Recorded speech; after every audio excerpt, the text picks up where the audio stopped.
Eu queria, se vocês pudessem, que pegassem o livro dos Espíritos. À medida que eu for falando, vocês vão gravar, porque essa agora são mais pontuações para a gente gravar. Eu encontrei Eu queria um livro. quem tivesse eu com vou o livro, pegar, vou lá puder, buscar. E aí a gente parou na semana passada Eu estou sem o meu. na introdução do livro dos Espíritos. E essa introdução ela é composta por tópicos.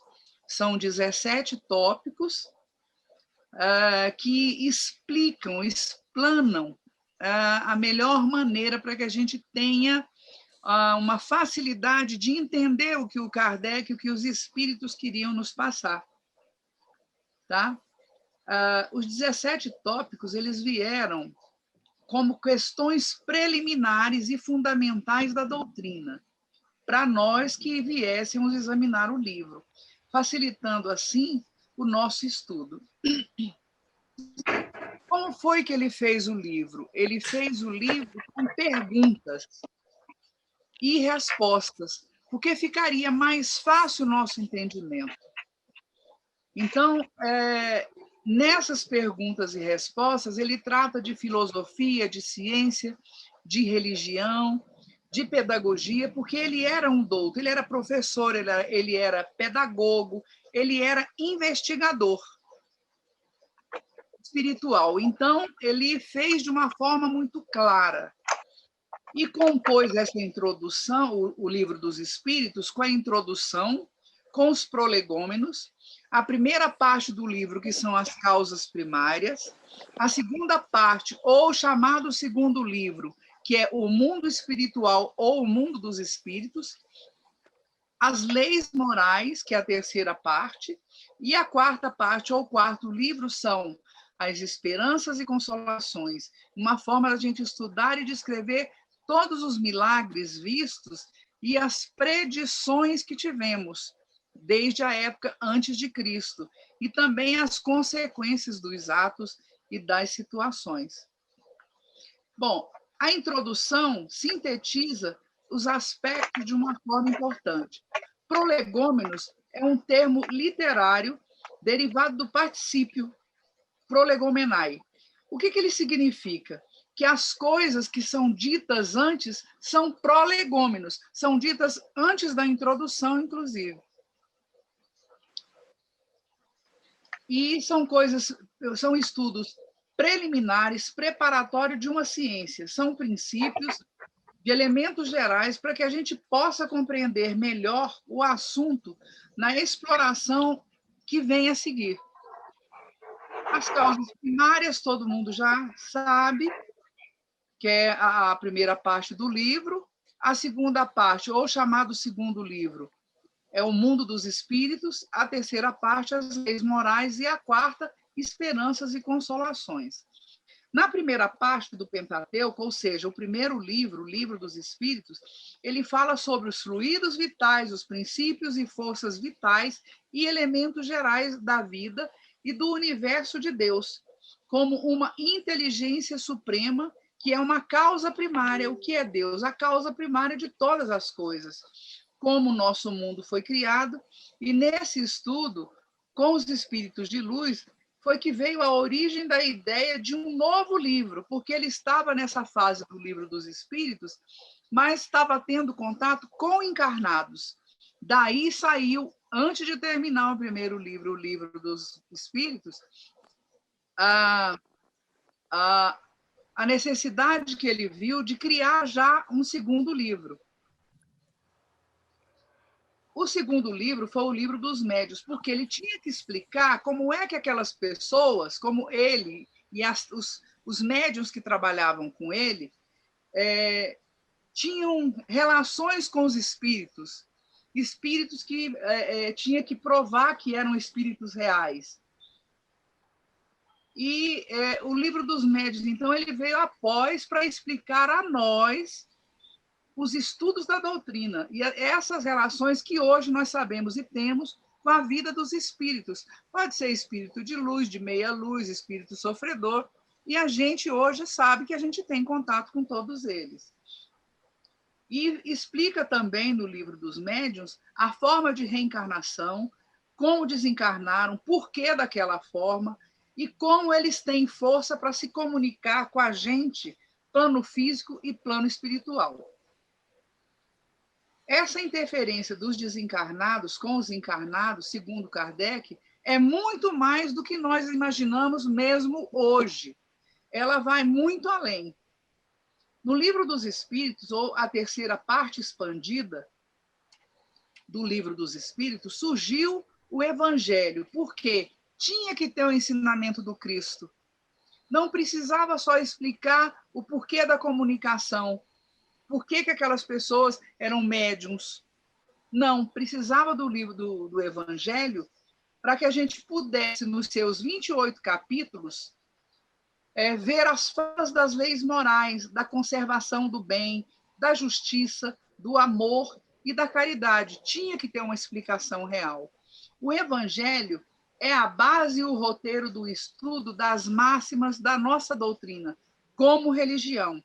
E ele explica a presença de Jesus sobre a luz do Espiritismo, ou seja, o Cristo na ótica dos espíritos. Daí vem o nome terceira parte expandida do livro a terceira parte do livro dos Espíritos. É uma fonte inesgotável de sugestões para a construção de um mundo de paz, de luz, de amor, de fraternidade. E Jesus disse: eu vos deixo a paz, eu vos dou a minha paz.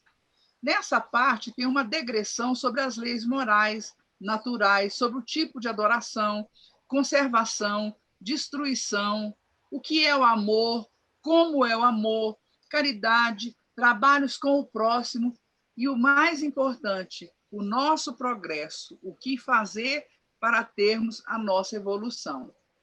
O quarto livro do Livro dos Espíritos fala da esperança da consolação e explica muito bem tudo isso no livro do céu, o inferno e o inferno, que foi o quarto livro que ele fez. Tá? Primeiro, o que acontece após a morte? São as perguntas que muitas pessoas fazem e a gente deveria responder. O que estão fazendo agora nessa terra de Cristo, nosso governador? O que faremos no mundo espiritual ou no céu, como dizem todos? E agora, o que estamos plantando? E a nossa consciência, em sintonia com as leis de Deus, nos deixa realmente frente a frente conosco mesmo? Deixa.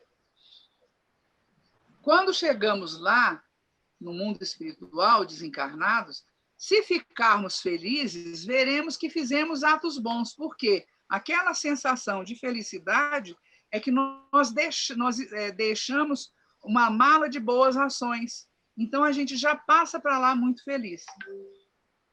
Mas se ficamos tristes, sofridos, nós veremos, então, e sentiremos os nossos atos maus.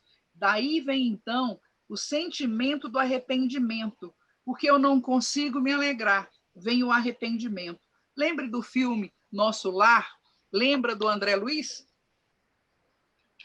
Quando ele foi, que ele ficou triste? Depois o arrependimento. Bom, depois do arrependimento, é uma dor muito profunda e a gente perde os sentidos de não achar o motivo de nós não termos feito algo, nós não fizemos, nós não desenvolvemos, nós não progredimos, nós não tivemos evolução. Esse é o terceiro sentimento. O primeiro é o sofrer, o segundo, o arrependimento, e esse, com aquela noção de perda, de não ter feito, a consciência sentada na cabeça, é a expiação. Isso tudo ele explica na primeira parte do livro, e explica também no quarto livro. Aí a gente resolve conversar lá com os nossos gestores lá da cidade que a gente vai, nem sempre é nosso lar, e a gente conversa e fala, não, eu quero reencarnar e eu vou fazer tudo que eu deixei de fazer. Então você diz todo o seu trajeto, explica para quem está te ouvindo, que são os responsáveis pelos reencarnes, você explica qual vai ser o seu trajeto, o que você vai cumprir. Isso que você está fazendo é a famosa reparação. Por quê? Você quer reparar o que deixou de fazer na encarnação que perdeu. Então, você começa de novo, conversando com os mentores, responsáveis pela reencarnação, sobre a ordem de Deus, sobre a gestão de Jesus, e aí você vai reparar aquilo que deixou de fazer. Você vai fazer a reparação para fazer tudo diferente. Isso lá, a gente diz que vai fazer diferente, pois uma ação que a gente fez teve, na encarnação passada, uma compreensão do erro.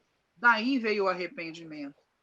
Depois do arrependimento, veio a expiação, porque veio a dor, veio como é que eu digo? O remorso, né?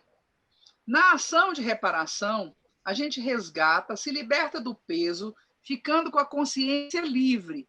Disto é onde saiu o livro O Céu e o Inferno. Para que Kardec quis? Para explicar qual é o seu céu, qual é o seu inferno. E por que a gente passa por tudo isso, sendo que a nossa mente cria a situação, cria o local, cria a imagem. Por exemplo, numa das palestras do Zé Grosso, ele falou que aquele umbral que existia, que era muito gelado, hoje já não existe mais, porque já foi feita a separação, já tiveram nova chance, já reencarnaram, outros não, foram para outros mundos. Então, já não existe mais aquele tão... Dá assim um umbral melhorado. No livro do Céu e o Inferno também, ele é chamado Justiça de Deus, dentro da doutrina. Esse livro ele oferece o exame completo das vidas carnais ou corporais e também a espiritual. Ele explica a desencarnação e o nosso estado de consciência quando a gente toma a consciência real após o desencarne, que deixa de lado a amnésia, porque o corpo ficou. Então, não tem necessidade. E a gente precisa se reencontrar. Nós precisamos nos ver de novo. Tá? O quarto livro, que é o livro da Gênese, ele tem por objetivo estudar e descrever os milagres e as predições segundo a doutrina. Ele é mais um passo no terreno das consequências e da aplicação da doutrina em seus relacionamentos com as novas leis decorrentes da observação dos fenômenos dos espíritos. Ou seja, dependendo dessa observação que a gente tem, estudando a doutrina e vendo esses fenômenos espirituais, a gente começa, dentro da doutrina, a mudar o nosso relacionamento com pessoas, tanto encarnado quanto desencarnado, principalmente conosco mesmo. E aí é onde vem: há muitas moradas na casa de meu pai. Não é só o nosso lar e não é só esse orbe terrestre. Para os graus de evolução dos espíritos, são vários, são milhões, bilhões de mundos. Porque se são bilhões de galáxias, são trilhões de mundos. Porque na nossa galáxia tem muita bolinha rodando. E cada uma de uma forma de densidade diferente, como é que eu digo, o órgão vital ou o eterno nosso, que é o nosso ser, o nosso espírito, ele vive nesses mundos para continuar a evoluir. Mas nem todos têm esse corpo nosso, que é um corpo pesado. E diz também: Deus é a inteligência suprema, é a causa primária de todas as coisas. Isso explica realmente o que é Deus. Porque a gente tem o hábito de mentalizar, de ver uma figura. Mas eu vejo Deus sempre assim, como eu vi num filme quando criança, aquela luz suprema que movimenta sem derrubar ninguém, sem ferir ninguém. E cada vez que eu falo, eu sinto aquela luz me aquecer por dentro. Gênesis, em hebreu, é chamado Bereshit. No começo do livro grego, tem bara, que é criar do nada. Bereshit bara Elohim, ou seja, isso aqui está dizendo que o princípio criou Deus. Quem criou Deus? O princípio. Nós não temos que procurar, porque ele é tão puro, ele é uma força tão grande, ele é uma inteligência tão suprema, porque como é criar esses zilhões de mundos e criar a nós para que todos tivéssemos o mesmo percorrer para termos evolução. Por que existe a diferença? A gente começa a desviar, deixando de lado os ensinamentos. E aí a gente retarda, a gente pode ficar culto, cheio de conhecimentos, mas dentro das leis morais a gente perde. E a gente vê isso no nosso dia a dia, conosco mesmo e com o mundo à nossa volta. A parte da introdução do Livro dos Espíritos é dividida nesses 17 tópicos, e no tópico primeiro, ou primeiro item da introdução, informa: o espiritualismo é o oposto do materialismo. Quem quer que acredite ter em si um algo além da matéria é um espiritualista, mas não quer dizer que ele creia em espíritos ou as suas comunicações sejam com o mundo visível apenas. Segundo, a doutrina espírita ou espiritismo tem por princípio relações do mundo material com os mundos ou seres do mundo invisível. São as explicações na introdução que o Kardec faz para que possamos entender passo a passo o estudo da doutrina. Tópico 2. No tópico ou item 2 do texto da introdução, o vocabulário espírita, como diz Kardec, ou da ciência espírita, deve ter seu próprio vocabulário, como tem as demais ciências do mundo. Por exemplo, alma. Alguns dizem ser um sopro, uma emanação do ar, princípio da vida, princípio da inteligência sem individualidade depois da morte. Mas é um ser imaterial, individual, distinto, com o corpo seu invólucro. Ou seja, quando desencarna, sobrevive a alma e conserva sua individualidade. Essa diversidade de acepção, dada a uma palavra, é uma fonte perpétua de controvérsias, não deixando que cada ideia tenha representação definida. Daí, então, a necessidade da introdução ter seu próprio dicionário. Na falta de uma palavra especial para cada uma das duas acepções acima, chamaremos de princípio vital. Dentro da doutrina, a gente chama mais princípio vital do que alma, que não seria outra coisa senão o fluido elétrico animalizado, também chamado de fluido magnético ou fluido nervoso. Nós não devemos esquecer que no período da transição do século XIX para o século XX, nós tivemos o início de uma nova física moderna que foi formada, então, pela mecânica quântica, por Max Planck. E essa teoria de relatividade geral e especial foram vindas do trabalho de Einstein. Vemos, então, que alguns termos que hoje têm outros significados são diferentes dos termos do século XIX. Ou seja, significa a mesma coisa, mas o termo hoje é usado diferente, porque tem a evolução do falar também. Mas isso não quer dizer, é aquilo que a gente falou a semana passada, que temos que traduzir para a palavra de hoje. Não, foi composta naquela época do século XIX.